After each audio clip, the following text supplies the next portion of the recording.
I enjoyed, I think, going back in time because we got a costume change. And that was fun. And it was kind of crazy, the going back in time. And I always enjoyed anything with the special effects. That was fun.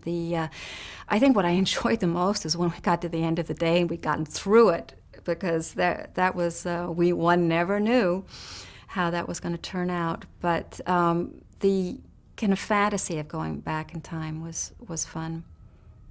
A couple of years ago, I was walking on Madison Avenue, and this woman came up to me and asked me if I was who I was, and she looked pretty harmless, so I said yes. And she said to me that she had replaced me on Dark Shadows. And the thing that was so funny is that here we were, these two middle-aged women, when we had combs in our hair, we had the same hairdo. And it was just odd that we had kind of had this conjunction at one point of both being Victoria Winters. And we talked about that. And I think I asked her if she was bothered also by Victoria being the eternal victim, and she had been. And so it was just very funny, and she's a nice woman, but there were certain similarities, and it's rather odd to have somebody that's kind of a version of you, to meet that person. That was strange. I used to watch Dark Shadows in the later part of my pregnancy. In the afternoons, I'd kind of stretch out and turn it on, and I think at that point, the story had gone on to Kate Jackson was sort of the same type of person as Victoria. She had another character, but I think she was sort of she wasn't replacing Victoria, but I think it was the same type. I don't really remember. But it was anyway, I used to stretch out in the afternoon there when I was, 7, 8 months pregnant, and watch Dark Shadows and see my friends, which was fun. I don't think I really understood what was going on, because I think they had gone back into even 3 or 4 more time elements, but I didn't really care because it was fun to watch. For the last 10 years, I've been making documentary movies, mostly all on human rights issues in history. And that's been fascinating because I've met people who were activists or people who were suffered under blacklist. Now I'm doing a film on gypsy victims of the Holocaust, and that's taken me to Europe. And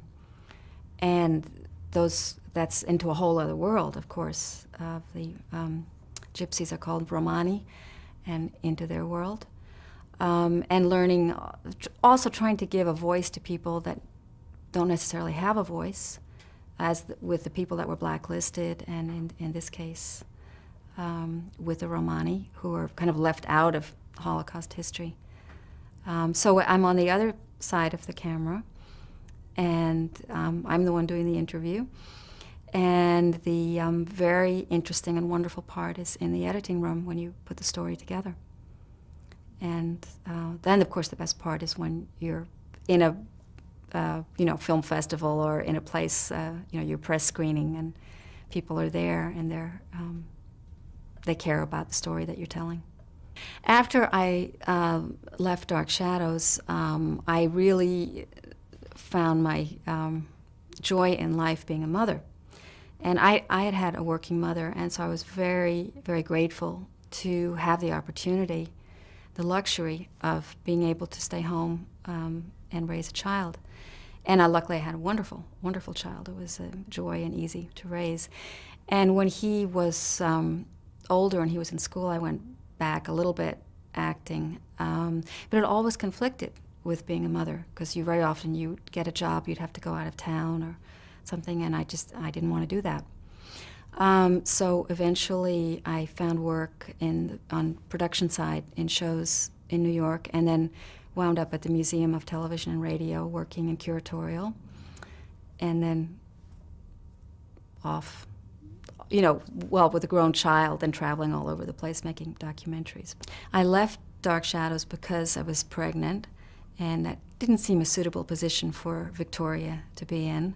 I was also having some trouble in my pregnancy, so I had to lie down a lot and that kind of thing. So that was what happened. I was several months pregnant when I left Dark Shadows. I don't remember exactly whether it was 3 or 4 months pregnant, but I definitely knew I was pregnant and I knew I was having trouble. So, and also, I mean, what on earth could have happened to Victoria that would have made her grow and grow and grow? And would be a virgin birth? I don't think on Dark Shadows that would be right.